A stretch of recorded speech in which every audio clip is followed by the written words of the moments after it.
She moved like she'd never stopped, hands steady, voice calm, eyes locked on the man convulsing on the supermarket floor, while everyone else just stood there frozen holding their grocery bags like props in someone else's emergency. She dropped to her knees without hesitation, two fingers finding his pulse in the chaos, her other hand already tilting his airway open. She spoke to him in a low, even voice, told him he was going to be fine, told him to stay with her, told him help was coming. The crowd watched in silence. Nobody knew her name. Nobody knew that 12 months earlier, a judge had looked her in the eye and declared her in the careful and bloodless language of the law, a woman with no marketable skills, no relevant experience, and no meaningful contribution to speak of. Nobody knew she had believed him. Nobody knew that the belief had lasted exactly as long as it took her to drive 4 hours into the Virginia mountains and open a cardboard box her mother had been keeping for 35 years. This is the story of what happened between that courtroom and this floor, between the woman they erased and the woman who refused to stay gone. The conference room smelled like leather and finality. Eleanor Whitfield sat on one side of a long mahogany table, her court-appointed attorney beside her, a tired man in a wrinkled suit who had reviewed her file for the first time that morning on the elevator ride up. He smelled faintly of coffee and apology. On the other side of the table sat Gerald Whitfield, 68 years old, PO of operations at Morrow Industrial for 26 years, a man who had never once in his adult life done his own laundry. Behind Gerald sat three attorneys. Eleanor had counted them twice, not because she was surprised, but because she needed something to focus on other than Gerald's face, that practiced, impatient expression he wore when he was absolutely certain he had already won. He'd had the same face at their wedding. She pushed that thought away. The lead attorney, a sharp-shouldered woman named Patricia Hollis, who billed at $400 an hour, slid a document across the table. It landed in front of Eleanor with a soft and precise sound, like a sentence being handed down. For the record, Hollis said they believed this settlement was more than reasonable given the circumstances. Eleanor looked at the paper. At the top of the first page in neat columns was a list. Not a financial summary, not an asset breakdown, a list of everything Eleanor Whitfield could not do. No current income, no employment history for 32 years. Nursing license lapsed in 1995. No post-secondary education pursued since marriage. No demonstrable contribution to marital assets. She read it once, then again. And then she understood. Gerald had written this list himself. She recognized the structure of his thinking, the way he organized arguments, like balance sheets, liabilities on the left, and whatever he wanted on the right. She had watched him build cases like this for 32 years, against contractors who overcharged him, against neighbors who parked in his spot, against their son Thomas when the boy was 14 and wanted to try out for the school play instead of junior varsity lacrosse. Gerald had turned that same machinery on her. The settlement was $55,000, a one-time payment, and the deed to a small property in Harlan Creek, Virginia, a house her mother had left her 2 years ago, a house so modest and so remote that Gerald's attorneys hadn't even bothered to factor it into the asset pool. Gerald kept everything else. The house in Richmond with the 4-car garage, the investment accounts, the retirement portfolio, the lake house in the Carolinas they had visited twice in 12 years, the BMW, the Audi. Eleanor's court-appointed attorney tried. She would give him that. He mentioned 32 years of domestic management, emotional labor, and career sacrifice. He used the phrase unpaid contributions twice and foundational support once. Patricia Hollis cited 3 legal precedents before he had finished his second sentence. By the time the signing was done, Eleanor's hand had stopped shaking. She didn't know when that had happened. Somewhere between the 3rd page and the 6th, her body had simply decided that shaking was no longer useful and stopped. She stood. She gathered the copies she was entitled to.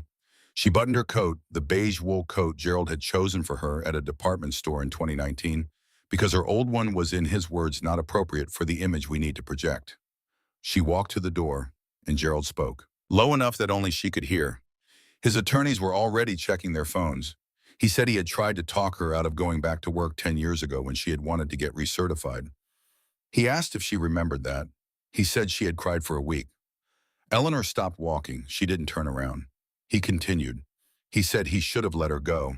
He said it would have saved him a fortune in divorce proceedings. He said it the way some men say everything, like cruelty was just honesty, and honesty was just efficiency. No heat in it, no remorse, just the clean and flat sound of a man who had calculated every moment of their marriage and found her at last simply not worth the overhead. Eleanor stood in the doorway for exactly 3 seconds. Then she walked out. She didn't look back, but she remembered every word. She always did. The Honda Civic had 112,000 miles on it.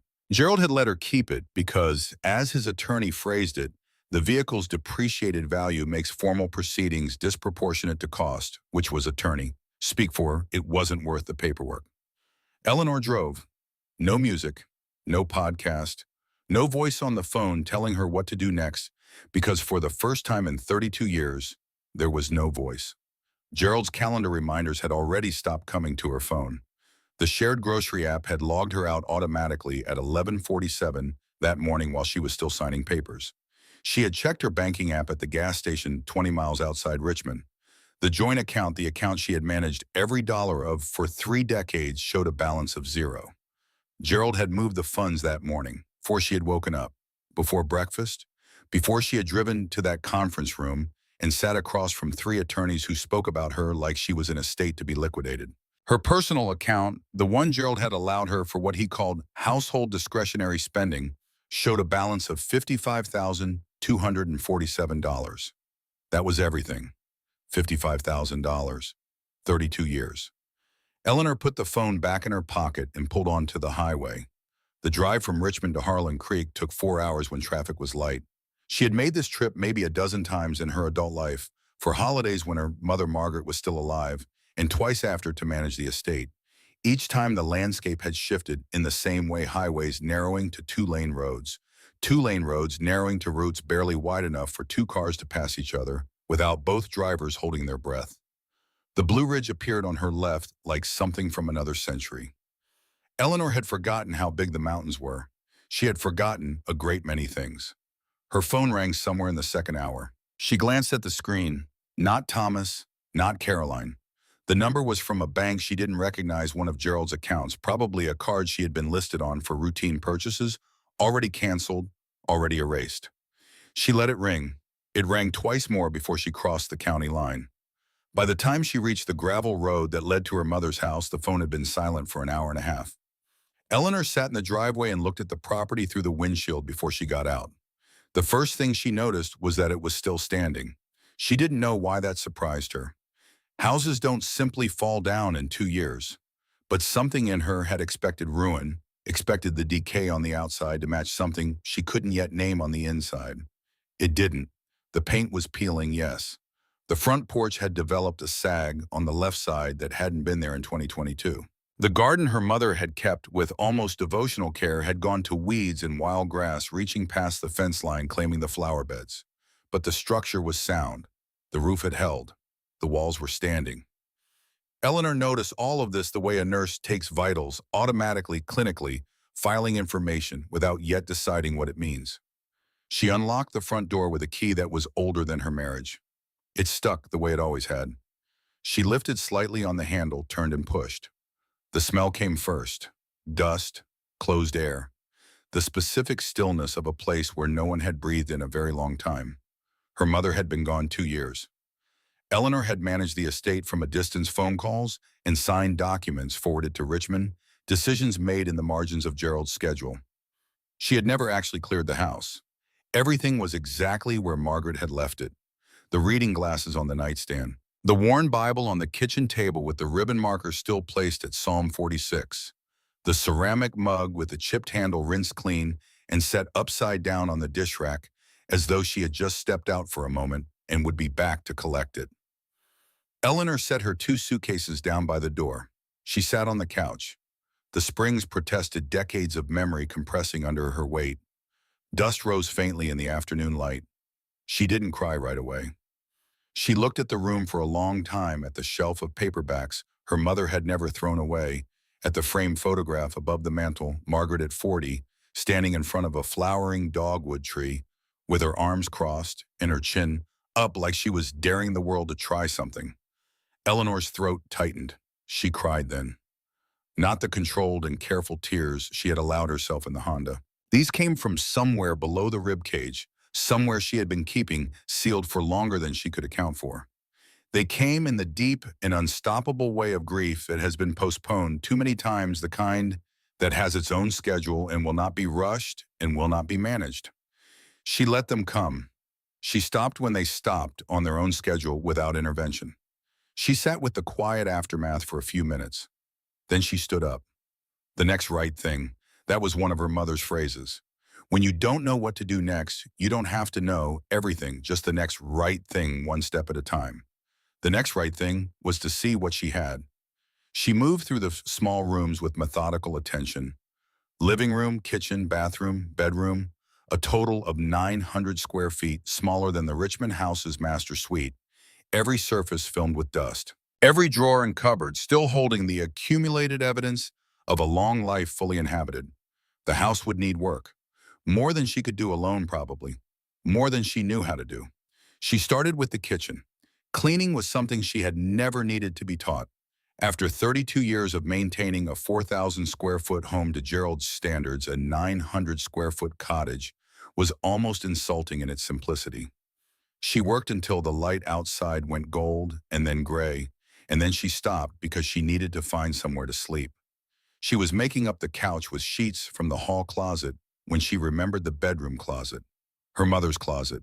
She had been avoiding it the way you avoid the most tender part of a bruise, knowing it is there, knowing you will have to press on it eventually. She went in with a flashlight because the overhead bulb had burned out sometime in the last 2 years. The beam moved across hanging clothes, a row of shoes, a stack of folded blankets. And on the top shelf, pushed far back against the wall, nearly invisible in the shadow, a cardboard box.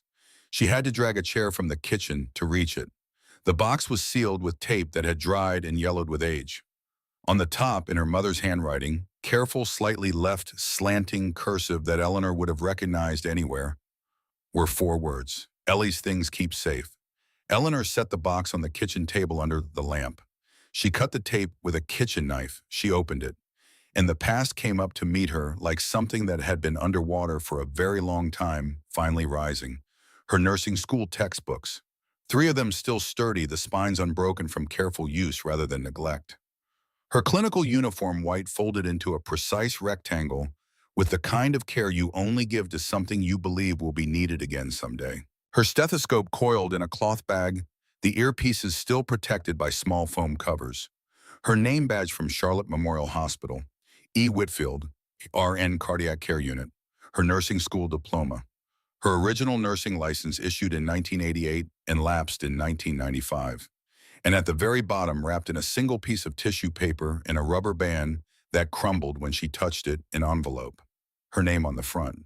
Margaret's handwriting. Eleanor recognized the stationery, a simple cream note card her mother had kept in the kitchen drawer for as long as she could remember, used for grocery lists and birthday notes and phone messages. She opened it carefully.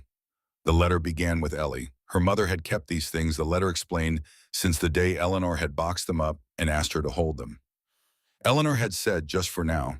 Margaret had always believed her. The letter went on to say that Eleanor had been the best nurse Margaret had ever seen, and she had watched a great many nurses in her final years. The way Eleanor moved when someone needed her, the way her hands knew what to do before her mind caught up. That didn't come from a textbook, the letter said. That came from being built for something. Margaret wrote that she didn't know when Eleanor would find this. She hoped it wasn't too late for it to matter. But if Eleanor had gone and convinced herself that what she had given up didn't count anymore, Margaret wanted her to look at the thing at the very bottom of the box. The letter closed with love. Eleanor sat very still. She looked back into the cardboard box. At the very bottom, under the textbooks, was something she had not noticed. A folded piece of newsprint, yellowed at the edges, creased with the specific fragility of old paper kept carefully in one place for a very long time. She unfolded it. The Charlotte Observer, March 14, 1989. A small article, third-page local section. A headline she had forgotten existed. Charlotte Memorial nurse praised for 3 emergency interventions in single shift. Her name in the second paragraph. Eleanor Whitfield, a first-year nurse in the cardiac care unit, credited by attending physician Dr. James Kellner with performing textbook crisis intervention in 3 separate critical incidents during a single overnight shift. Dr. Kellner had stated that she had instincts that most nurses develop over a decade, and that they were lucky to have her. Eleanor's mother had cut this article from the newspaper in 1989. She had kept it for 35 years. She had kept it through Eleanor's wedding and Eleanor's first pregnancy and every holiday visit and every phone call that had gotten shorter and more perfunctory as the years passed. She had kept it, and she had written a letter, and she had put them both in a box and pushed them to the back of a shelf where Eleanor would only find them when she had nowhere else to be. Gerald had never known this article existed. That thought arrived with a clarity that was almost physical. He had spent 32 years telling her that she had wasted her education, that the nursing thing had been a phase, that staying home was the right choice for the children, for his career, for the family. He had said it so many times and in so many ways that Eleanor had eventually stopped arguing and then eventually stopped remembering that there had been something worth arguing about. But here was evidence. 35 years old, printed on yellowing paper, saved by a woman who had believed in her daughter even when her daughter had stopped believing in herself. Eleanor set the article down on the table next to the open box. She sat with it for a long time. Then she picked up the stethoscope. She put the earpieces in. She pressed the chest piece against her own wrist. Listened. Her pulse came through clear and steady. The stethoscope still worked. He came on the third day. Eleanor was in the side yard pulling weeds from what had once been her mother's vegetable garden when she heard footsteps on the gravel road. She straightened, turned. A man, early 60s, silver hair cut short, weathered hands and work boots that had seen genuine use. He walked without urgency, the unhurried pace of someone who has nowhere to be and knows it. He stopped at the gate and didn't come through it. Afternoon, he said. She must be Margaret's daughter. Eleanor said nothing and waited. He introduced himself as Frank Caldwell, living about half a mile down the road. He said he had known her mother some, that she was a fine woman. He said he was sorry for her loss. Eleanor thanked him. A pause followed, neither uncomfortable nor particularly comfortable. Frank looked at the house the way a doctor looks at an x-ray, not judging, just reading. He mentioned the front porch, the left side, the way it was pulling away from the foundation. Eleanor looked. She had noticed it. She hadn't known what it meant. He said it would come down before the first hard frost. He said that was not his opinion, but just physics, that the footing had gone soft underneath, that had happened when a house sat empty through a wet winter. Eleanor said she didn't have money for repairs right now. Frank said he hadn't asked about money. A beat of silence followed. Eleanor looked at him more carefully. He wasn't performing generosity. He wasn't leaning into the doorframe of his own kindness, waiting for her to appreciate it. He had stated a fact and then offered a thing, and that was apparently the whole of it. She told him she appreciated the offer and would let him know. Frank nodded, no argument, no wounded pride, no second pitch. He turned and walked back down the road the way he had come. Eleanor watched him go. She didn't know why she watched him go. He was just a man walking away. That was all. But there was something in the absence of pressure that stayed with her after he had disappeared around the bend, something that felt by contrast like an accounting of every conversation she had ever had with Gerald. The low-grade insistence, the subtle repositioning, the way Gerald could phrase a preference as a question, and a question as a conclusion, and a conclusion as simply what was going to happen. Frank Caldwell had said a thing and then left. She hadn't known a man could do that. That evening, Eleanor sat at the kitchen table with the stethoscope beside her and her mother's letter and the 1989 newspaper article spread flat under the lamp. She had cleaned the table that afternoon. She had cleaned the whole kitchen. The smell of abandonment was fading. She opened her phone and typed into the search bar, Virginia Board of Nursing, lapsed license reinstatement. She read for a while. The process was real. It was possible. It would take time and money and concentrated effort and the willingness to walk back into a profession she hadn't touched in nearly 3 decades. She did not make a decision that night, but she read until midnight, and she didn't once think about Gerald. On her 5th day, Eleanor went to the general store.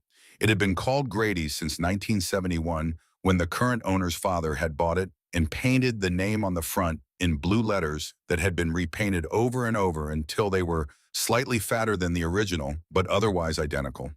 The town had absorbed the name so completely that no one was sure anyone named Grady had ever actually existed. She needed food and cleaning supplies, and she had decided somewhere around 3 in the morning, a current pharmacology reference guide. The morning was cold in the way early fall mornings in the Virginia mountains are cold. Sharp, the kind of cold that makes things feel more real, not less. She felt eyes before she heard anything. Not hostile, not unwelcoming. Just the specific adjusting attention of a small community encountering someone new or someone returned, which in a place this size amounted to nearly the same thing. Harlan Creek had perhaps 200 residents. A new face was an event.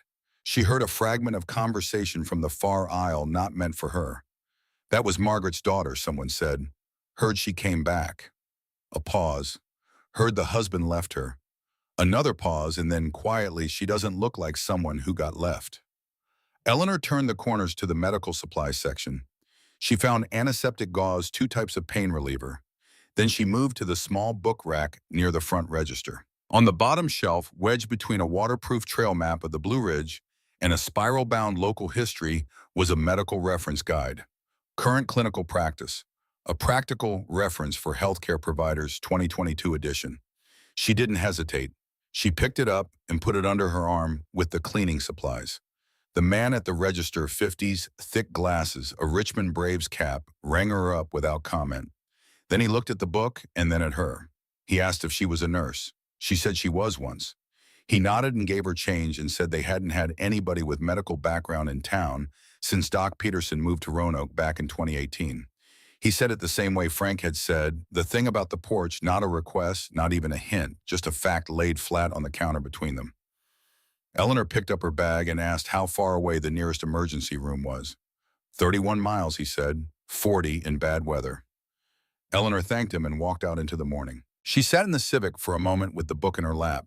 31 miles. She opened to the cardiac emergencies section and read the first page, then the second. That evening, she did something she hadn't done since before her wedding.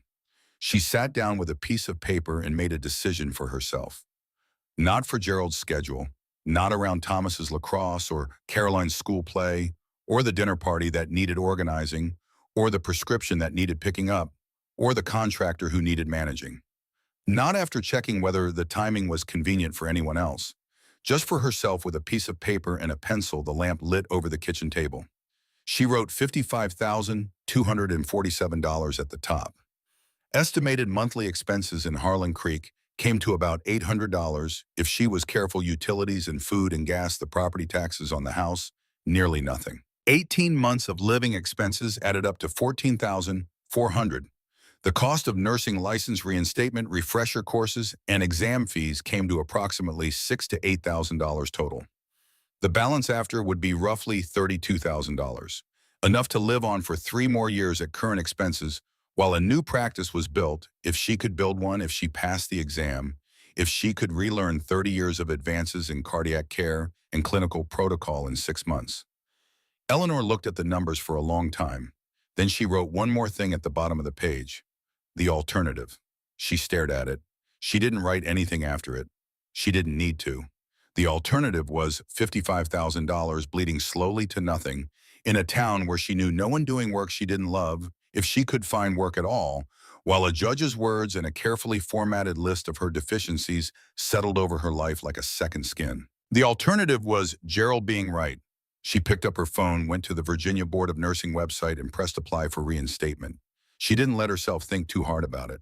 Thinking too hard was how she had talked herself out of this 10 years ago, when she had done the research the first time and laid it out for Gerald over dinner and watched his face arrange itself into the particular expression that meant he had already decided and was waiting for her to catch up.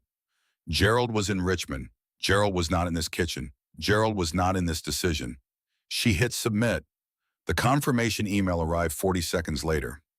Eleanor set the phone face down on the table, picked up the clinical reference guide, opened to chapter 1, and read until she fell asleep with the lamp still on and the book open against her chest. On her 7th morning in Harlan Creek, Eleanor opened the front door to get air moving through the house and found a brown paper bag on the porch step. Inside was a mason jar of apple butter and a folded note. Made too much. Can't use it all. FC, that was it.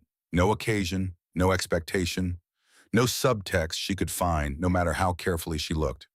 She made toast that morning with her mother's old cast iron skillet and ate it standing at the kitchen counter with apple butter from a mason jar while she read pharmacology notes on her phone.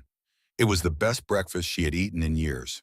She wasn't sure what to do with that information, so she filed it next to the other things she wasn't ready to examine yet. Eleanor was reading at 11 that night when her phone buzzed on the table. She looked at the screen without picking it up. Thomas Whitfield, her son 31 years old. She had not spoken to him since the divorce. He had not called during the proceedings. He had not called after. She had received a single text 3 weeks ago that said, "Mom, I hope you're okay," and she had read it 5 times trying to understand what it was asking her to do with it. Now here he was at 11 at night, calling. Eleanor watched the phone buzz. Once, twice, 3 times. On the fourth buzz, her hand moved toward it. She stopped. She set her hand flat on the table beside the phone and felt the vibration travel through the wood. Once more, then voicemail. The room went quiet. It wasn't cruelty that had stopped her hand. It wasn't anger exactly, though there was something in her chest with teeth in it when she thought about those 3 silent weeks in that single careful text. It was something simpler than either of those. She wasn't ready. She was in the middle of something. She had been in the middle of something for 32 years, the wrong something, the endless something, and for the first time she was in the middle of the right one and she was not going to put it down. Not tonight, not for anyone's timeline, but her own. She turned the phone face down, found her place in the book, and went back to work. Outside the window, the Appalachian dark was absolute and still. No street lights, no traffic, no one at all. Eleanor Whitfield, formerly of Richmond, formerly of 4,000 square feet and 3 attorneys, and a life that had been meticulously designed to hold her in place, read on. She heard it before she understood what it was. A sound from the road, sharp and wrong, the way certain sounds are instantly and unmistakably wrong, the way a body knows before the mind catches up. Eleanor was already standing. She was already moving toward the door. She didn't think about it, didn't weigh it, didn't ask herself whether it was her business or her problem or her place. 30 years of training had built a reflex that Gerald's voice and Gerald's preferences and Gerald's carefully maintained household had buried but not destroyed. Some things go underground. They don't go away. She hit the front porch at a run. The woman was on the sidewalk in front of the White House 3 doors down. 70-something. Gray cardigan. One shoe had come off. She was on her back, left hand pressed to her chest, lips the specific color of a bruise that hasn't finished forming. A man Eleanor didn't know was crouched over her phone, pressed to his ear, voice shaking so hard the words came out in pieces. She just grabbed her chest and he was saying, "I don't know if she's, please, you need to." Eleanor reached them in 12 seconds. "Move," she said. She wasn't unkind. She was simply certain. And certainty in a crisis is the only thing people actually follow. The man moved. Eleanor dropped to her knees on the cold pavement without registering the impact. 2 fingers to the woman's neck. Pulse present, thin, irregular as a broken watch. Airway open. Respiration shallow and labored, catching in the upper chest, the way they do when the heart is struggling to keep the whole enterprise going. Classic presentation. Anterior eye probably, maybe 40 minutes in based on the color of her lips, maybe less. She asked for the woman's name. "Ruth," the man said. "Ruth Baxter. She lives alone." They had just been talking. Eleanor put her hand on Ruth's sternum. Firm, present, a human anchor. She told Ruth she was there, that she was a nurse, and asked if Ruth could hear her voice. Ruth's eyes moved, not focused, but they moved. That was enough. Eleanor called out for aspirin without looking up. Regular aspirin, not ibuprofen, and a woman appeared beside her within seconds, fumbling with a purse, a bottle of Bayer. Eleanor took it, shook one out, checked the dose with the automatic competence of someone who had done this in the dark, in chaos, in noise, and in silence. She asked Ruth to chew it, and Ruth gave a faint nod. Eleanor administered it carefully. She kept talking. Low and steady and unhurried, the way you talk to someone standing at the edge of a very high place like the ground below them is fine, like they just need to stay exactly where they are and trust the voice. She told Ruth about the mountains, about the way the color was changing on the ridgeline. She talked about nothing that mattered and everything that kept a frightened woman tethered to the present moment, And all while she talked, her hands were measuring and monitoring and making the 100 small adjustments that don't come from textbooks. They come from years. They come from 10,000 hours of cardiac care units and overnight shifts and attending physicians who say things like, "She has instincts that most nurses develop over a decade." 14 minutes passed. 14 minutes is a long time when someone is dying. It is also, as it turned out, exactly long enough. The ambulance came down the main road with its lights cutting through the morning. Two EMTs moved fast, pulling the gurney already reading the scene. Eleanor stood as they reached her. She gave the report with the clean efficiency of handoff. Ruth Baxter, 74, witnessed onset approximately 16 minutes ago. Presented with chest pain, diaphoresis, altered consciousness. Aspirin administered 325 milligrams, chewed roughly 11 minutes ago. Pulse thready but stable. Respirations improved in the last 4 minutes.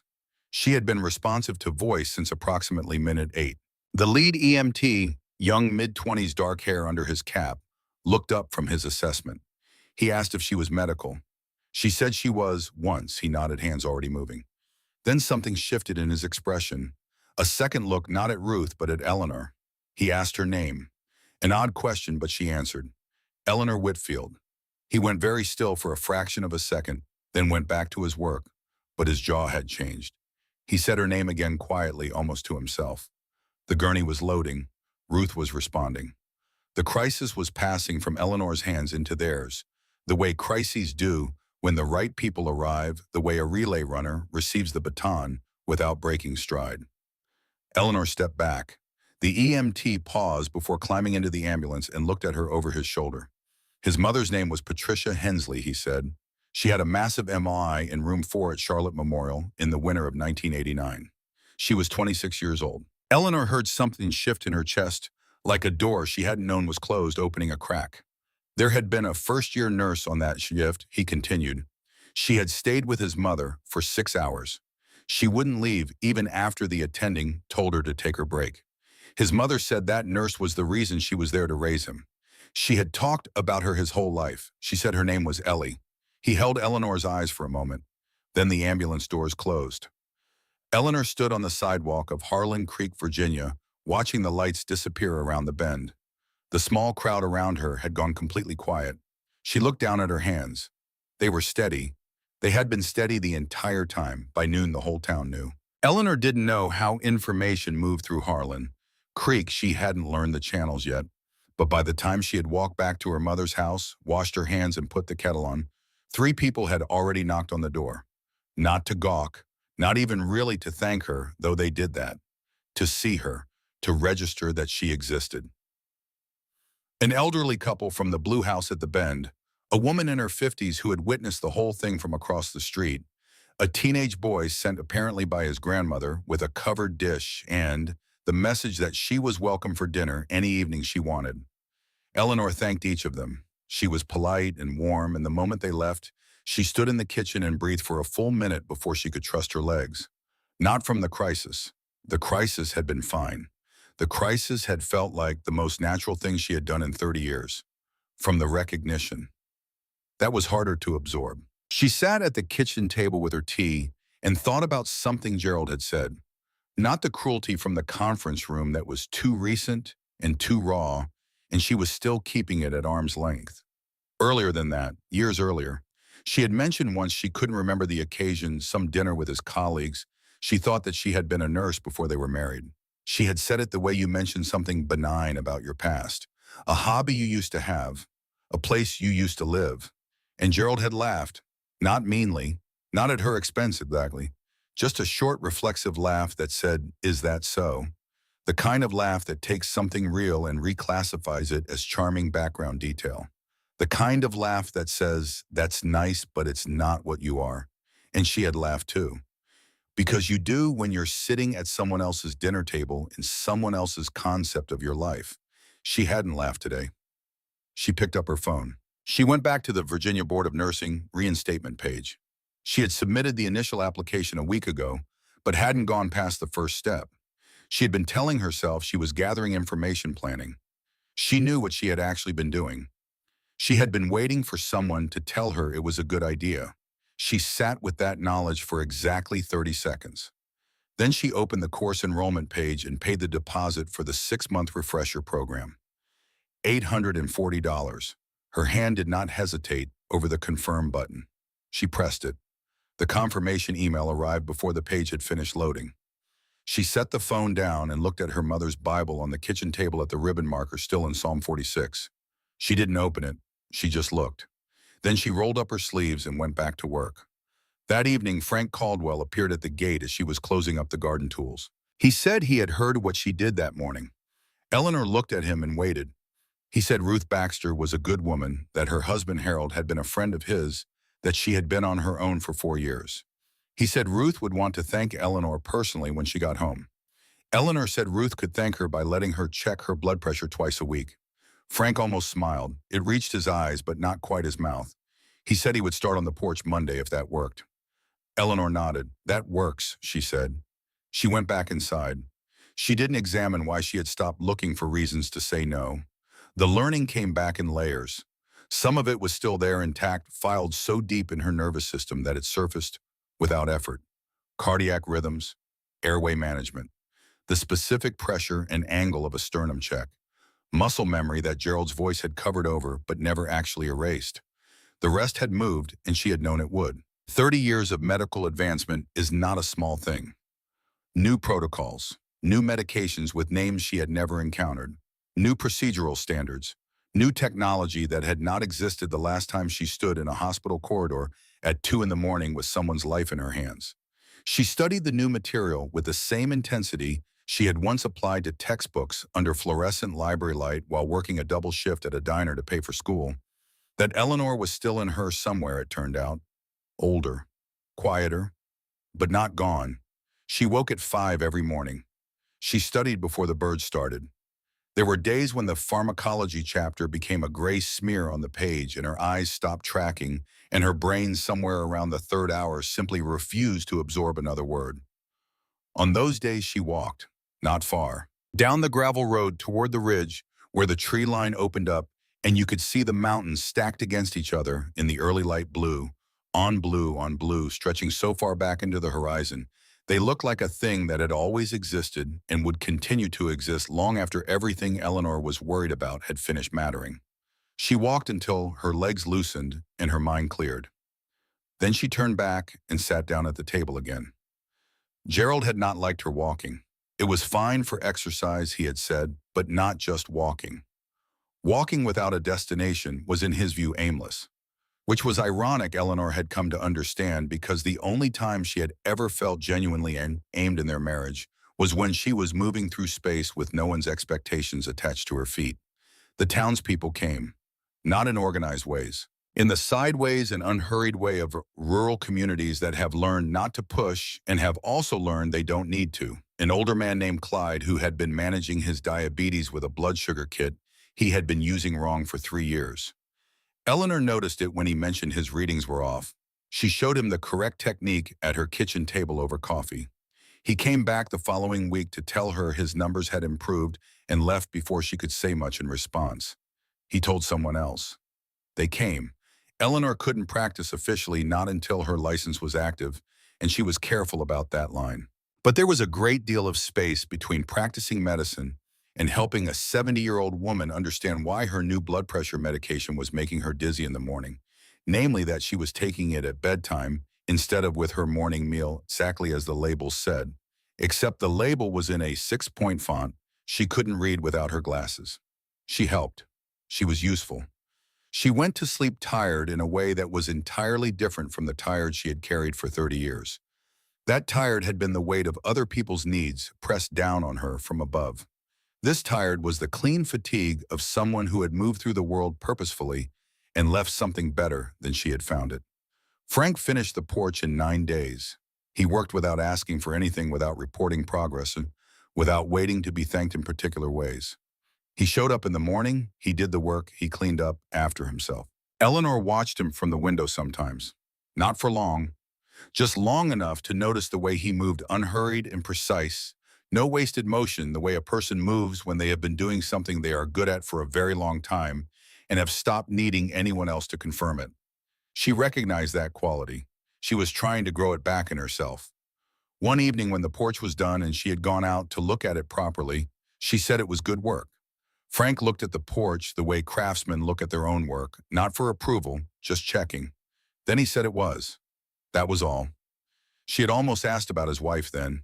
She had heard from one of the neighbors mentioned in passing the way small-town information always moved with no particular malice in it, that Frank had lost her to cancer 4 years ago. She hadn't asked. It wasn't time. But she thought about it later in the way you think about something that is trying to tell you something you haven't quite learned to hear yet. 3 months in her hands stopped shaking during the practice assessments. She had bought a clinical mannequin arm for IV practice from a medical supply website. $47 free shipping. She set it on the kitchen table and ran the practice drills every other evening until the motion was clean again. The angle of entry, depth of insertion, the slight rotation that seated the catheter correctly. The first week she missed 3 out of 5 attempts. The second week, 2. By the end of the third week, she wasn't missing at all.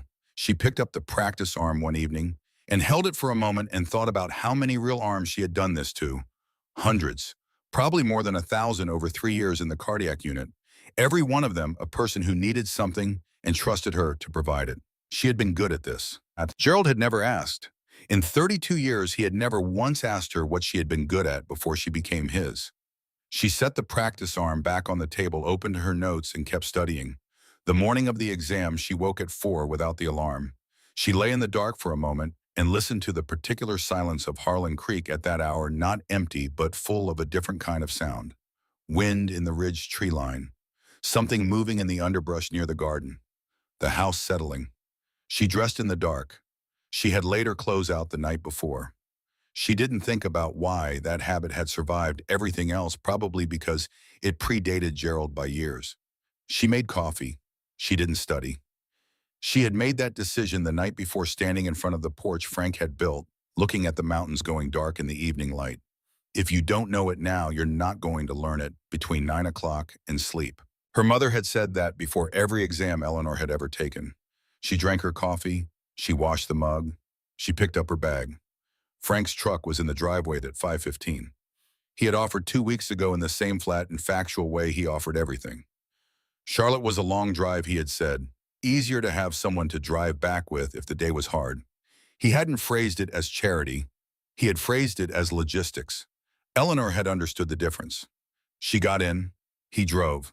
She sat with her folder of documents in her lap and watched the mountains drop away behind them as the road opened up toward the highway. They didn't talk much. That was the right call. The testing center was a fluorescent-lit room in a nondescript office building in Charlotte with 19 other people who were all, Eleanor noted, at least 30 years younger than her. She sat at her assigned station. She arranged her pencils. She read the instructions. She breathed. Then she started. 4 hours. The questions came in waves. Some she answered before she had finished reading them. The knowledge just there fully formed the way certain things are when they have lived in you long enough. Some required thought. Some required her to sit very still for a moment and let the noise quiet down and wait for the answer to surface from wherever she had filed it. She checked her work twice. She submitted with 11 minutes remaining. Frank was in the waiting area with a paperback book and a coffee from the machine down the hall. He looked up when she came through the door. He read her face. He asked how it went. Eleanor sat down next to him and looked at her hands for a moment. They had been steady for the entire 4 hours. She said she needed coffee, real coffee. Frank said there was a place 2 blocks over. She said okay. He asked if she meant okay the coffee place or okay something else.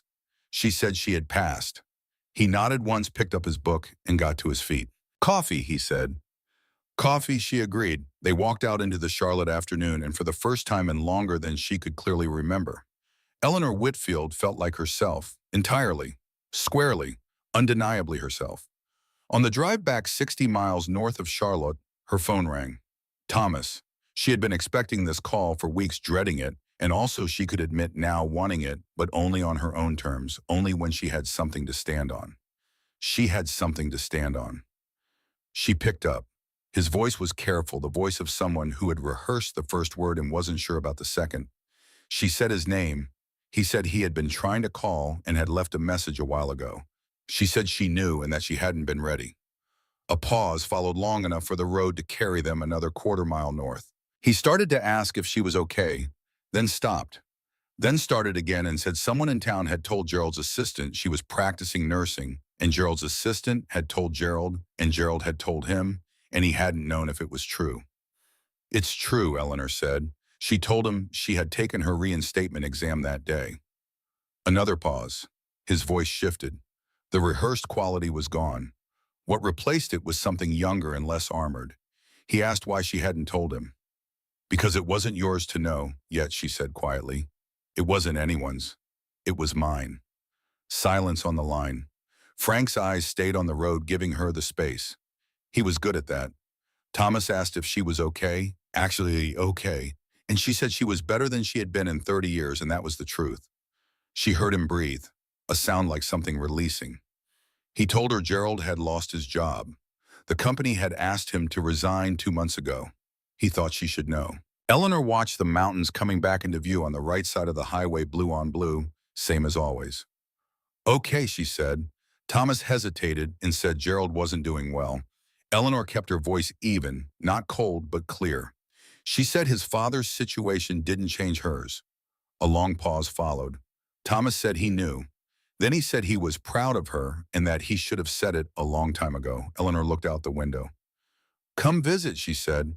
When you're ready, there's enough room. She hung up. Frank drove. The mountains grew closer. Neither of them spoke for 20 miles, and it was exactly the right kind of quiet. The envelope arrived on a Tuesday. She knew what it was before she opened it. The return address was the Virginia Department of Health Professions. The envelope was the right weight and the right size, and Eleanor stood at the mailbox for a moment with it in both hands before she carried it inside. She made coffee first. She sat down. She waited until the coffee was ready because her mother had always said, you should have something warm in your hands when you receive news that matters. It was a small ritual and possibly meaningless, but Margaret's rituals had outlasted a great many things that seemed more significant at the time. Eleanor poured the coffee. She sat. She opened the envelope. Eleanor Ann Whitfield, RN, license number V, A-RN-2024-8847, status active, expiration 2 years from date of issue, 4 lines, 47 words. The most important document she had held since her diploma in 1988. She read it again. Then she set it on the table and sat very still for 2 full minutes. No tears, not yet, something beyond tears, the particular silence of a person who has been told something they always knew was true, but had spent too long allowing someone else to dispute. She picked up her hammer and 2 nails from the kitchen drawer and walked to the wall of the small room off the kitchen, the room Frank had helped her reconfigure over the past 2 months, the room that had been her mother's sewing space and was now with a modest examination table and a small desk and 2 chairs, the beginning of something real. She hung the license on the wall. Then she went back to the kitchen and retrieved the 1989 newspaper article, the one her mother had saved for 35 years, the one that said she had instincts most nurses spent a decade developing. She returned to the room and hung it next to the license. 2 Eleanors on the wall, the one who had been told she was exceptional before the world had a chance to tell her otherwise, and the one who had found her way back. She stood in the doorway and looked at them for a long time. Eleanor Whitfield, RN, active. Ruth Baxter came that afternoon. She moved carefully in the way people move when they have been reminded that the body is not invincible, but she moved under her own power, chin up, wearing a blue dress that suggested this was an occasion. She had a box under her arm. Eleanor made tea. They sat at the kitchen table and talked for almost 2 hours about Harold, about the house, about Harlan Creek, in the years Eleanor had been away, about what it was like to be a woman alone in a place that moved slowly and had long memories and took care of its own if you let it. Ruth said eventually that she needed to show Eleanor something and put the box on the table. Inside was a set of keys, old and heavy, on a plain metal ring. Harold's truck, Ruth said, in the garage. Hadn't been driven since he passed, but Frank Caldwell kept it running. He changed the oil and checked the tires. He had been doing it for 4 years without her asking. Ruth said she wanted Eleanor to have it. She said Eleanor needed a vehicle that could handle those roads in winter, that the little Honda wouldn't make it up the ridge when the first ice came, and that Eleanor was going to need to reach people who couldn't reach her. Eleanor started to speak. Ruth held up one hand. Harold would want it working, she said. He would want it used for something that mattered. He was a practical man. She paused. He would have liked you. Eleanor looked at the keys for a long moment. Then she picked them up. Thank you, she said. It came out quieter than she intended. Don't thank me, Ruth said. Just keep doing what you're doing. That evening, Eleanor sat on the rebuilt porch as the light went gold over the ridge. The license was on the wall inside. The truck keys were in her jacket pocket, still warm from Ruth's hands. She had 43 active patients in 3 different zip codes. She had a practice that had outgrown the room off the kitchen and was threatening to spill into the hallway. She had a community that had stopped treating her like a visitor. She had a life, an actual life constructed entirely from her own choices on her own schedule for her own reasons. She was trying to hold all of that without it sliding off the edges of what she was able to believe about herself. Frank came around the corner of the house. He had been replacing a section of the garden fence, a project he had started that morning without announcement, having apparently decided it needed doing. He had that quality. He saw what needed doing, and he did it without ceremony, without needing to be asked, without keeping a ledger. He came and sat in the other chair. The second chair, the one that had been empty since Eleanor arrived.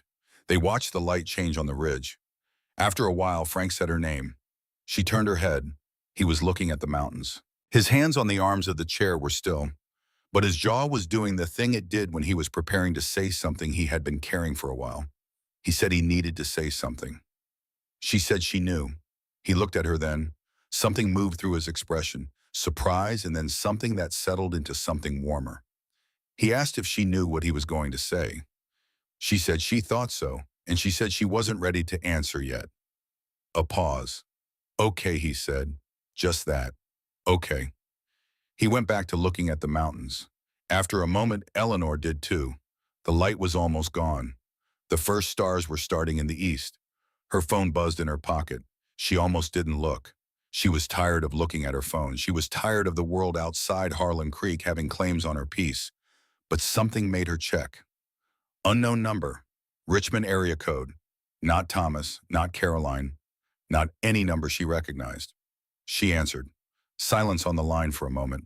Then a voice she had not heard in nearly a year, lower than she remembered, stripped of the particular confidence that had always been its defining feature.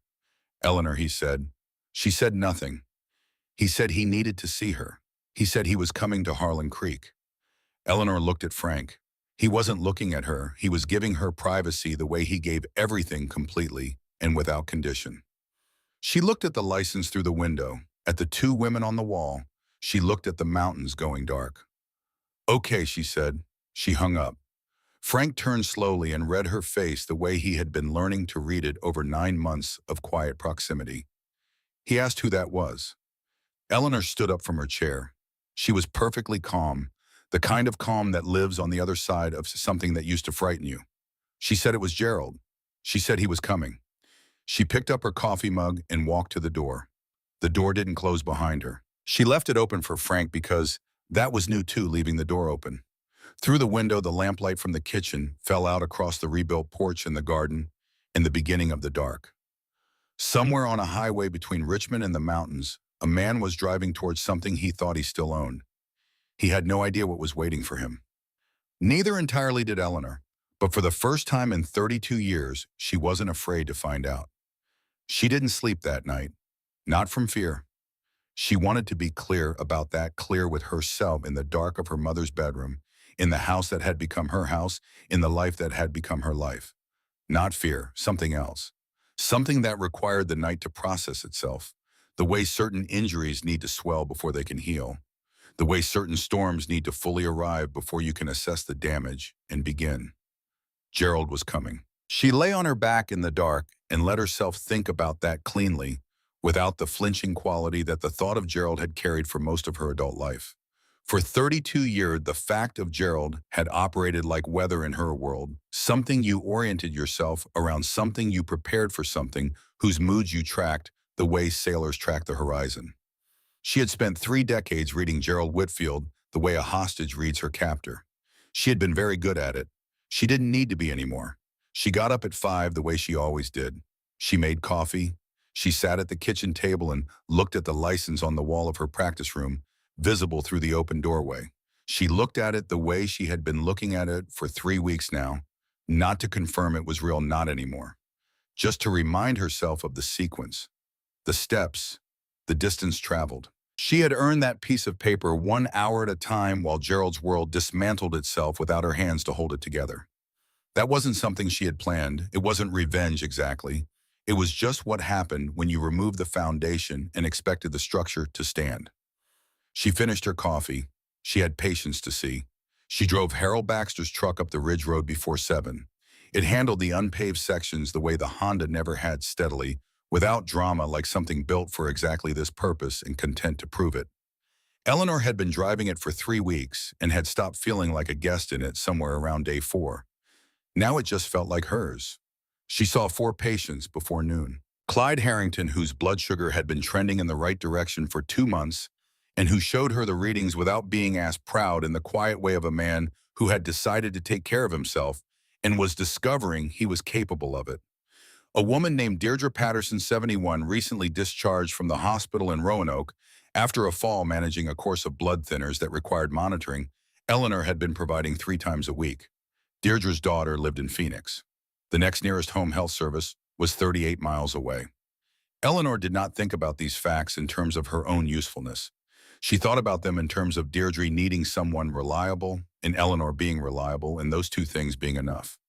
An older man named Wallace, who didn't want anything checked or monitored and had specifically requested she not take his blood pressure because he didn't want to know.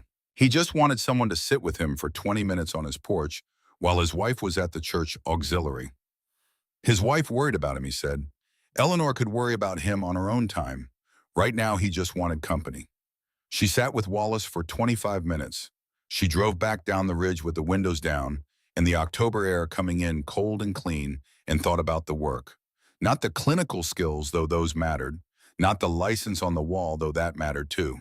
This, showing up, being present, being someone that people trusted to come to their door and not leave them worse than she had found them. She had been doing a version of this for 32 years, managing, maintaining, being present, anticipating need. The difference, the only difference, but it was a significant one, was that she was doing it now for people who knew her name. Not Gerald's wife, not Thomas and Caroline's mother, Eleanor Whitfield. Theirs. She pulled into her driveway at 12:40. Frank's truck was already there. He was on the porch with 2 cups of coffee facing the road. He had known Gerald would come today. She hadn't told him. She hadn't needed to. He had simply arrived at 11 with his tools and found a reason to stay. She got out of the truck. He handed her the coffee without a word. They stood side by side and waited. The car appeared around the bend at 1:15.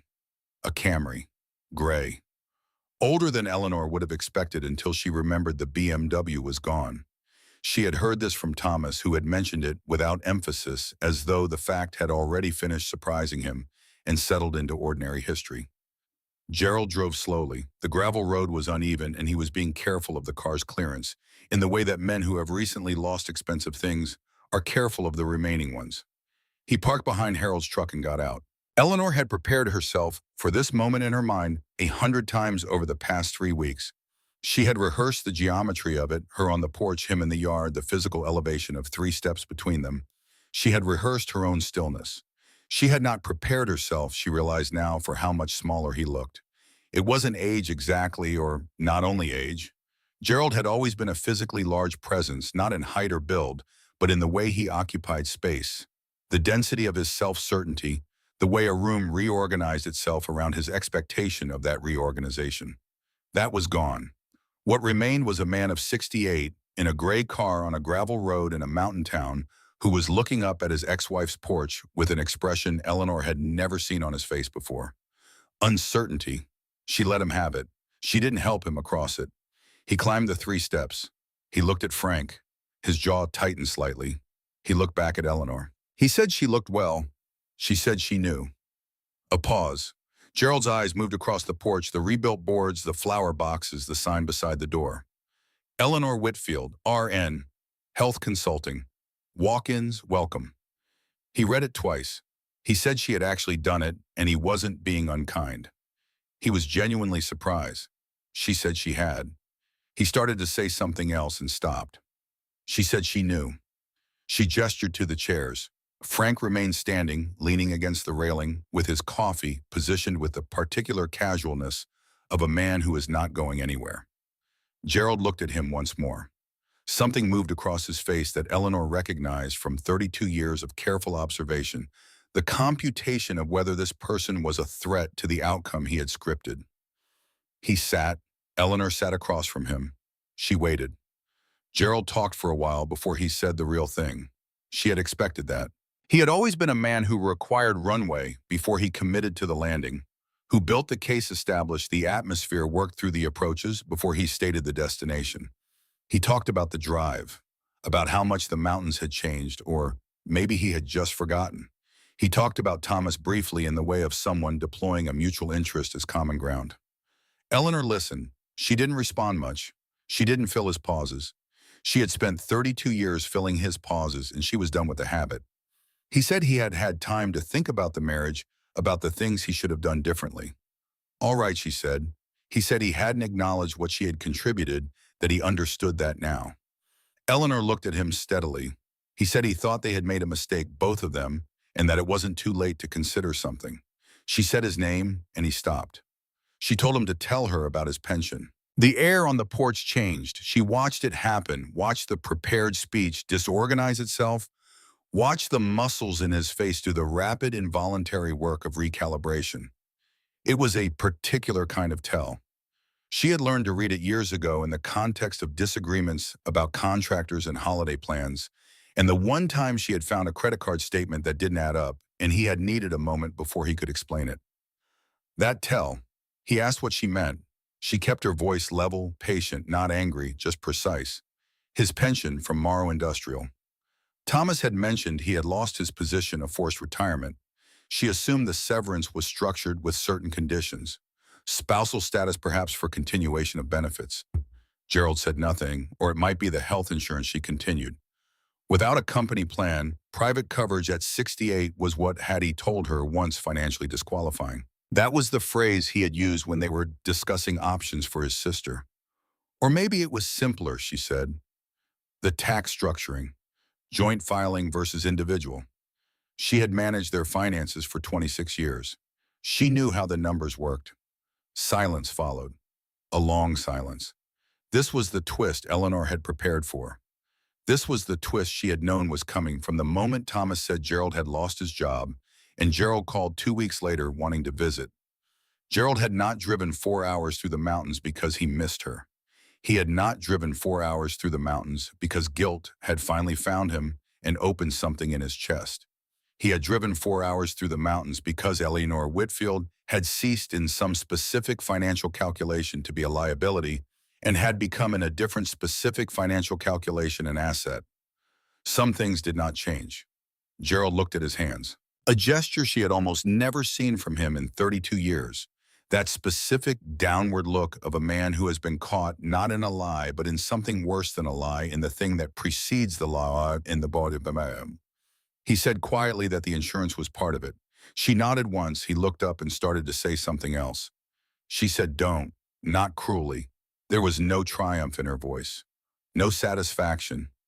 What she felt was something that had no clean name, a combination of exhaustion and clarity, and a grief that was not for him, but for the years when she had not been able to see him plainly. She could see him plainly now. She told him he had come with two things to say. One was the real reason, and one was the cover for the real reason. He had always worked that way. She had spent 30 years trying to get to the real reason. She wasn't doing it anymore. Gerald sat with that. He didn't argue. That was new.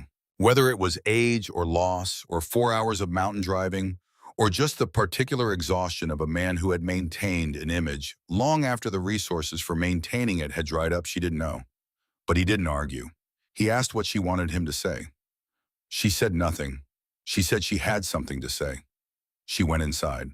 Frank's eyes followed her to the door and then returned steady to the middle distance. Gerald watched her go. He sat with his hands on his knees and looked at the porch boards and waited in the way of someone who has run out of scripts. Eleanor came back with an envelope. It was thick, cream-colored. She had addressed it to herself in her own handwriting months ago, not for any practical reason, but because there was something in the act of addressing it that made it real, made it hers. She held it out to Gerald. He took it cautiously and opened it.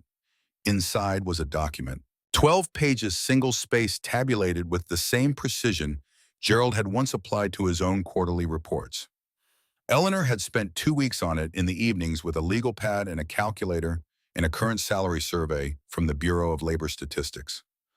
Line items: household management general operations 32 years, child care and development 2 children from birth through college preparation, event planning and coordination, corporate entertainment, career adjacent, hosting spouse representation, financial management bill payment, budgeting contractor, oversight, healthcare coordination, family medical scheduling, insurance, management caretaking during illness, career support schedule, management travel, preparation, document, organization, property maintenance oversight, emotional labor classified conservatively at household administrator rate. Each line had a market rate. Each market rate had a source citation. Each source citation was current. At the bottom of the last page was a single total. Gerald turned to it. He looked at the number for a long time. $1.4 million. 32 years of unpaid labor conservatively valued at current market rates cross-referenced against 3 independent methodologies. Eleanor said her attorney had reviewed the document and advised her that in several recent precedents, particularly in Virginia, courts' contributions of this nature were increasingly recognized as compensable. Gerald's face had gone the color of old chalk. He started to say something and stopped. She said she wasn't filing it. He looked up. She repeated it. She wasn't filing it. She had chosen not to, and she was choosing not to now. Not because he deserved the grace of that choice, but because spending another year of her life in a courtroom fighting over what he owed her was not something she was willing to do. She took the document back from his hands. She told him she was showing it to him because she wanted him to understand something clearly. Not for the last time, because she had no interest in teaching him anything anymore. Just this once, so that he left with accurate information. She held his eyes. She said she had not been a drain on his resources. She had been his infrastructure. The organization, the stability, the invisible management of every dimension of his personal life that had allowed him to walk into an office every morning and perform the role of a competent man that had been her. All of it. The judge had called it non-compensable. His attorney had called it unremarkable. He had called it nothing. She paused. It was worth more than everything he kept. She put the document back in the envelope. She set the envelope on the railing beside her. She let the silence run. Gerald started to speak about the children. Eleanor told him Thomas and Caroline had been there 3 weeks ago. Thomas had stayed for a long weekend.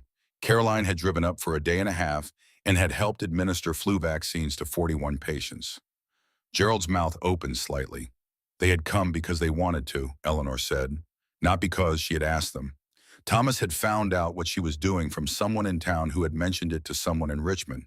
He had driven without calling because he wasn't sure she would pick up. She paused. He had been right about that. Gerald said they hadn't returned his calls, his voice losing its remaining structure. Eleanor said she knew. He asked if she had told them something. She said firmly and without defensiveness that she had told them nothing that she hadn't needed to. They were adults. They had eyes. They had watched how he spoke to her for their entire childhoods. They had absorbed his definition of what she was. It had taken them time to question it. They were questioning it now. She paused before continuing. That wasn't her doing, and it wasn't his undoing. It was just them becoming people who looked at things clearly. She said she genuinely hoped he got to have a relationship with them, but that was between him and them, and it had nothing to do with her. Gerald looked out at the mountains. Something in his profile shifted. She had expected without wanting it, without even being aware of the expectation until it failed to materialize.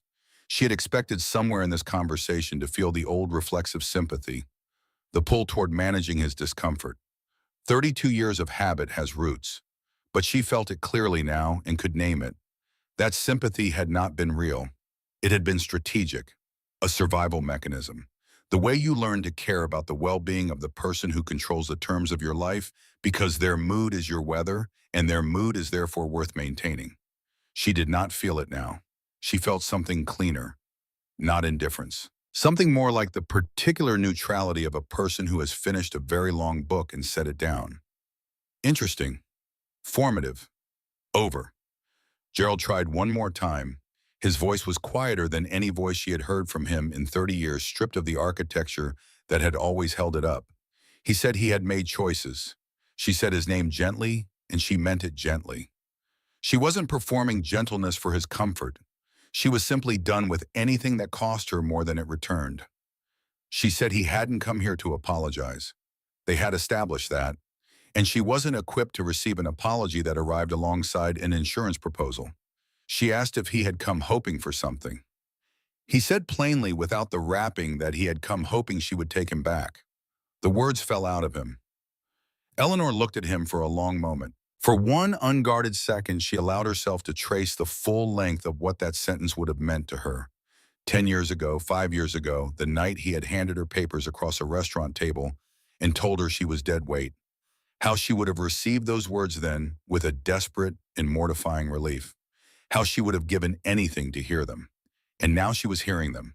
And they meant nothing, not nothing in the sense of cruelty, nothing in the sense of neutralized, nothing in the sense of something that had been very large once and had reduced itself through the patient and sustained work of the last 12 months to its actual size, which was a man asking for something that was no longer available. She said she knew. She stood. Frank straightened from the railing, not threatening, just present. She said there wasn't anything there for him, and she meant it, without malice, meant it as information. What he was looking for, the stability, the organization, the life that ran itself, she had provided that from the work of her own hands and the sacrifice of her own ambitions, and she would never provide it again for someone who required her to be invisible in exchange. Gerald stood. He was slower about it than he used to be. He said she had never been invisible to him. She looked at him. He struggled and said he had thought that was what she wanted, the home and the family that he had thought. She said quietly that he had thought because it was easier to think. He had thought because asking would have required him to listen to the answer. And the answer might have been inconvenient. He had nothing for that. He picked up his jacket from the arm of the chair. He walked to the top of the porch steps and stopped. He started to ask if she needed anything financially, then stopped, tried a different approach, and started again. She said his name. The word was final, not sharp. Just done. She told him to go home. He went down the 3 steps. He walked to the Camry. He opened the door. He paused with one hand on the roof of the car and looked back at the porch, at the rebuilt boards and the flower boxes and the sign with her name on it, with an expression that Eleanor had never seen on him before and would spend time afterward trying to name. Not regret exactly, not quite grief, recognition maybe. The particular expression of a man who is seeing clearly, possibly for the first time, the exact dimensions of what he had held and what he had let go and what the difference was. Then he got in the car. He drove away down the gravel road without looking back, and the sound of the engine faded until the only thing left was the wind in the ridge tree line and the particular enormous quiet of the mountains. Eleanor stood on the porch and breathed. Frank came to stand beside her after a while, not touching, just alongside, the way he always was. Present without pressure, available without demand. He asked eventually if she was okay. She considered the question with the seriousness it deserved. She said yes, she was actually okay. He asked if she was performing it. She looked at him sideways. After 9 months, she still occasionally found it startling. The accuracy of his reading of her, the way he saw her without apparently trying, to the way Gerald had apparently tried for 32 years without ever managing it.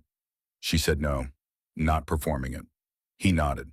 They stood there a while longer. The afternoon light was moving across the ridge, the way it did that time of year, lower and more golden, then summer hitting the tree line at an angle that made everything look like the last good hour of something before the season turned. Eleanor said she needed to ask him something.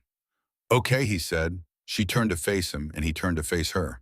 This was the thing she had been keeping in a separate room of herself since the night on this same porch when he had begun a sentence and she had cut him off. She had kept it there on purpose. She had known the way she knew certain things about patients before the test confirmed them, that she was not ready for it then. That ready needed to mean something she could trust, not just feel. She trusted it now. She told him he had been showing up for 9 months.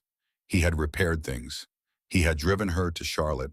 He had brought coffee and stayed for 4 hours at a testing center just to be in the building. He had made himself a consistent fact of her life without ever once asking her to acknowledge it. She asked why. He said it was because she had needed someone who wouldn't need her back for it. Not yet. She had been needed to death for 30 years. The last thing she had required was another person arriving with their hand out. Eleanor absorbed that. She asked what he was thinking now. Frank's almost smile reached his eyes, and this time it kept going. He said carefully that he was thinking she might be ready for something that went both directions. Eleanor looked at him for a long moment. The mountains behind him were turning gold and rust, and the particular deep amber of October at elevation, the kind of color that only exists for a few weeks a year and that you can spend a whole calendar waiting for. She said she thought she might be. He reached out. Not a grab, a slow and deliberate offer. His hand in the space between them, palm up. Eleanor looked at it. She put her hand in his.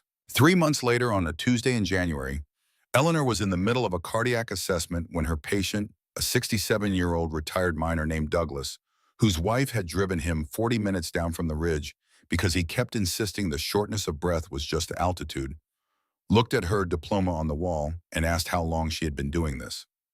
Eleanor listened to his heart, heard the irregularity she had been expecting since he sat down, noted it, cataloged it. She said long enough. He asked where she had practiced before this.